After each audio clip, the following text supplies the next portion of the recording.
Right, forgive me if you've already figured this out and I'm just mansplaining, but I've been thinking about it for hours and I found some relatively chunky wool. It's not super chunky, but so what you want to do, like I said, you skip this one, you skip the one before that, you go to the third one, and make sure you're going to the one at the top, the loop at the top that is closest to you.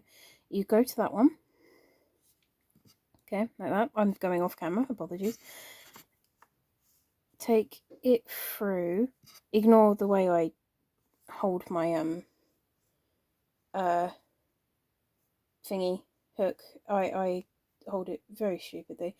Sorry, it got a bit tangled. I did just pull it through, that's all I did. And then loop around again and pull it through both.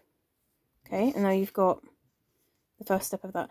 Now what you have to do here, you have to make sure you're not going back into the one that you've just put a loop through, so like this, because that is the one that we've just looped. So instead, make sure you're going to the next one along. You can tell by, see the sort of like swooping line in between these two. You need to make sure that you're looking for that. So see, the divide is here on this one. And then this one is the next one along. So each bump is one chain. So you go into the next one. And again, same as before, pull it through that. Make sure, like I said before, that you're not pulling it super tight as well, because that will make it a sock size. And then you pull through both of them, and you've got your next loop. And you just keep doing this for the whole chain. And make sure, like I said, make sure you are using the one at the very top. Don't let yourself use the bottom one. Because that will make the whole thing twist around. And I'm going to take this off camera for a couple seconds until I've finished that chain. And then I'm going to show you how to go up a chain from there, because it's very slightly different once you've got to the next row.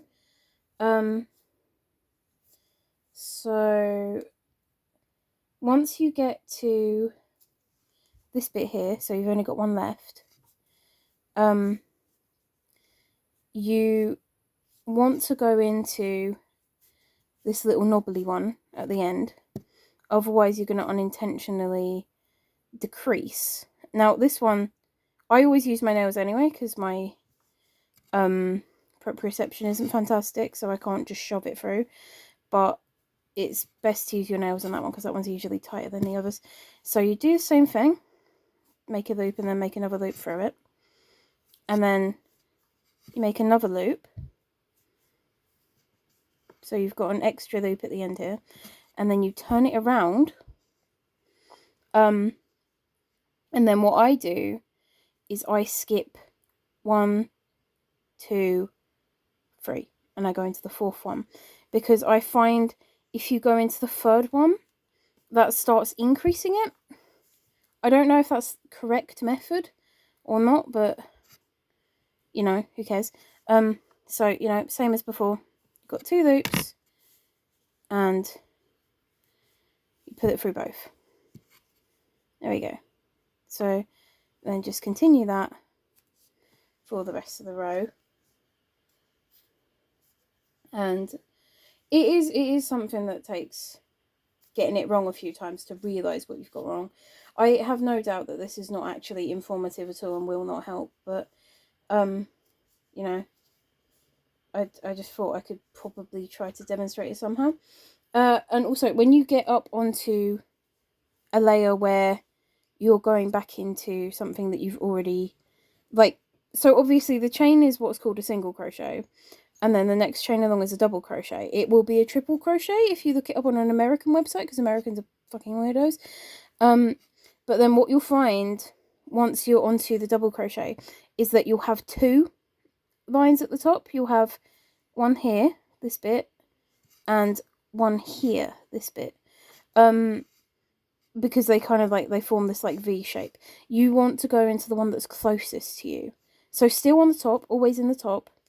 But the the half of it that is closer to you. Don't go through both. I mean, you probably can go through both. I don't actually know what happens if you go through both, but I don't personally. And, you know, as I said, again, closest to you and at the top. And then sometimes this bit here will get a little bit wonky. It depends on what yarn you use and whatnot. You know, but just keep going the same way and make sure that you're going back into every chain unless you want to decrease it. If you do want to decrease it, it is literally just as easy as ignoring this little one here, making the loop there, and just turning it over and going back in the opposite way. I've just realised that this thing has been kind of out of focus the whole time. I hope it's still like you can still tell what I was doing. Oh god. Yeah, if you want to decrease, you literally just skip one at a time. You want to decrease one at a time. If you do more, it'll look really chunky unless you want it to look chunky. So skip one, make the single crochet, and then just go back into the top and keep doing that until it's as small as you need it to be. I hope that helps. It probably doesn't, but you know, smiles.